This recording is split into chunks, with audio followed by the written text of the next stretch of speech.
Assalamualaikum warahmatullahi wabarakatuh. Perkenalkan, nama saya Muhammad Afan Mabullah dengan NIM 210803102060 dari Fakultas Ekonomi dan Bisnis Universitas Jember. Di sini saya akan memaparkan materi mengenai akuntansi kas penempatan pada Bank Indonesia, clearing dan pajak untuk melengkapi nilai ujian akhir semester mata kuliah praktek akuntansi perbankan dan syariah. Untuk materi yang pertama, di sini saya akan menjelaskan mengenai akuntansi kas. Menurut PAPSI 2013 sampai 2019, kas menjelaskan bahwa kas adalah mata uang kertas dan logam baik rupiah maupun valuta asing yang masih berlaku sebagai alat pembayaran yang sah. Kas termasuk kas besar, kas kecil, kas ATM, dan kas dalam perjalanan. Akan tetapi tidak termasuk emas batangan atau uang logam yang diterbitkan untuk memperingati peristiwa nasional. Maka mata uang emas, logam asing, dan kertas asing yang sudah tidak berlaku, kas merupakan aset keuangan yang diklasifikasikan sebagai pinjaman yang diberikan dan piutang yang dicatat pada nilai nominal dan tidak ada penurunan nilainya. Terdapat beberapa perubahan posisi saldo kas di bank dapat disebabkan oleh beberapa hal, yaitu sebagai berikut. Yang pertama, penyetoran dan penarikan tunai oleh nasabah. Kedua, penyetoran kepada Bank Indonesia atau penarikan dari rekening bank yang bersangkutan di Bank Indonesia. Dan yang terakhir, yaitu penggunaan untuk transaksi internal bank seperti untuk dana kas kecil, pembayaran biaya-biaya operasional, biaya gaji, dan sebagainya. Untuk di materi bab yang kedua, di sini saya akan menjelaskan mengenai akuntansi kas untuk penyetoran dan penarikan oleh nasabah melalui teller. Terdapat 4 transaksi kas, yaitu yang pertama, transaksi setoran kas di cabang sendiri. Transaksi setoran cabang sendiri adalah transaksi di mana seorang nasabah memasukkan uang untuk rekening yang berasal dari kantor cabang tempat uang itu dimasukkan. Misalnya tanggal 2 Juli 20XX, Ibu Asminah, nasabah Bank Syariah Perbanas cabang Surabaya, melakukan setor tunai di kantor cabang Surabaya ke rekeningnya sebesar Rp300.000. Maka jurnalnya di kantor cabang Surabaya yaitu pada tanggal 2 Juli 20XX, rekening kas pada debit sebesar Rp300.000, rekening nasabah Ibu Ana pada kredit sebesar Rp300.000.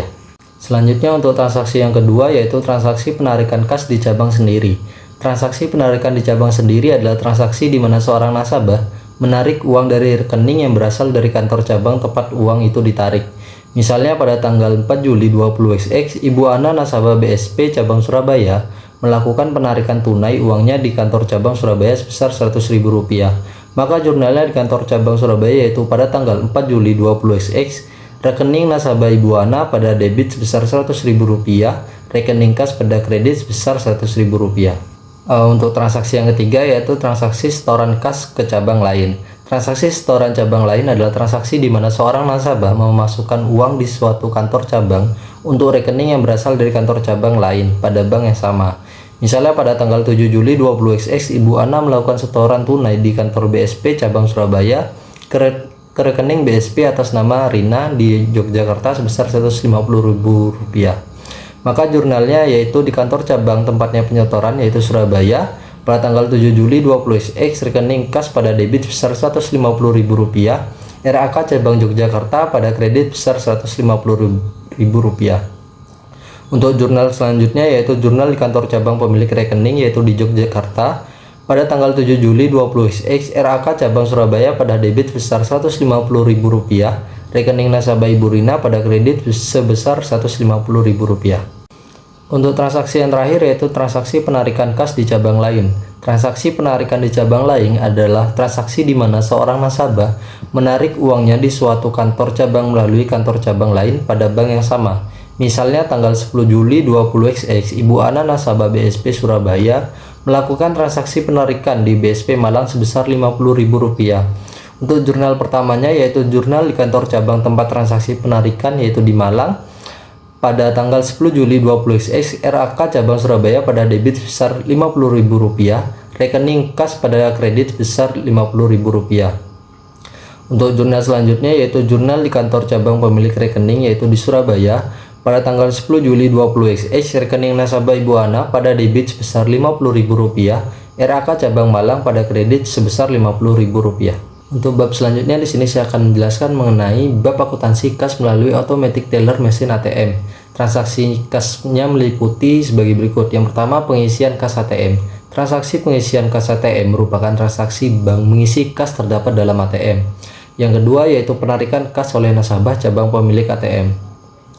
Transaksi penarikan oleh nasabah cabang pemilik kas ATM merupakan transaksi saat nasabah menarik dananya di bank melalui ATM. Yang ketiga yaitu penarikan kas bukan oleh nasabah cabang pemilik ATM. Transaksi penarikan bukan oleh nasabah cabang pemilik kas ATM merupakan transaksi saat adanya nasabah dari cabang lain yang menarik dananya di bank melalui ATM tersebut. Di sini saya akan menjelaskan bab mengenai penempatan pada Bank Indonesia. Menurut PAPSI 2013 sampai 2019, penempatan pada Bank Indonesia adalah penempatan atau tagihan bank baik dalam rupiah maupun valuta asing kepada Bank Indonesia. Penempatan pada Bank Indonesia dilakukan dalam bentuk giro dan sertifikat wadiah Bank Indonesia. Untuk penempatan pada Bank Indonesia terdiri dari yang pertama giro pada Bank Indonesia, yaitu saldo rekening giro bank di Bank Indonesia baik dalam rupiah maupun mata uang asing, merupakan salah satu alat likuid dan tidak dimasukkan untuk menghasilkan pendapatan. Dengan adanya giro Bank Indonesia, bank dapat membiayai transaksi antar cabang maupun antar bank melalui penyelesaian clearing. Selanjutnya yaitu sertifikat Bank Indonesia Syariah atau SBYS, yaitu surat berharga dalam mata uang rupiah yang diterbitkan oleh Bank Indonesia berjangka waktu pendek berdasarkan prinsip syariah. Dan selanjutnya adalah fasilitas simpanan Bank Indonesia Syariah atau FASBIS, yaitu fasilitas simpanan dalam rupiah yang disediakan oleh Bank Indonesia kepada bank untuk menempatkan dananya di Bank Indonesia dalam rangka standing facility berdasarkan prinsip syariah. Bab selanjutnya mengenai clearing. Clearing merupakan sarana atau cara perhitungan utang piutang dalam bentuk surat berharga atau surat dagang dari suatu bank peserta yang diselenggarakan oleh Bank Indonesia atau pihak lain yang ditunjuk. Dalam kegiatan clearing digunakan warkat, dokumen, dan formulir clearing. Warkat adalah alat pembayaran bukan tunai yang diperhitungkan atas beban atau untuk rekening nasabah atau bank melalui clearing. Dokumen clearing adalah dokumen yang berfungsi sebagai alat bantu dalam proses perhitungan clearing di tempat penyelenggara. Formulir clearing adalah formulir yang digunakan untuk proses perhitungan clearing, meliputi neraca clearing, penyerahan, dan pengembalian yang disediakan oleh penyelenggara clearing. Untuk materi bab yang terakhir yaitu akuntansi pajak. Aktivitas bank syariah yang mengakibatkan bertambahnya pendapatan seorang merupakan objek pajak yang harus dibayarkan kepada negara. Beberapa jenis objek pajak yang terkait dengan aktivitas bank syariah beserta tarif pajak yang dikenakan yang pertama yaitu penerimaan bonus giro wadiah oleh nasabah. Giro wadiah dikenakan pajak PPh pasal 4 ayat 2, yaitu giro sebesar 20% dari bonus yang diterima nasabah.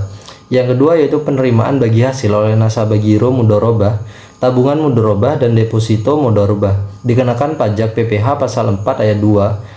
Ketiganya dikenakan pajak sebesar 20% dari bagi hasil atau bonus yang diterima. Selanjutnya penghasilan yang diterima pegawai bank syariah dikenakan PPh 21, perorangan dikenakan pajak 10%. Lalu penghasilan bank syariah yang kena pajak dikenakan PPh 21 badan. Dan yang terakhir yaitu dividen yang dibayar bank syariah kepada pemegang saham dikenakan PPh pasal 4 ayat 2 dividen.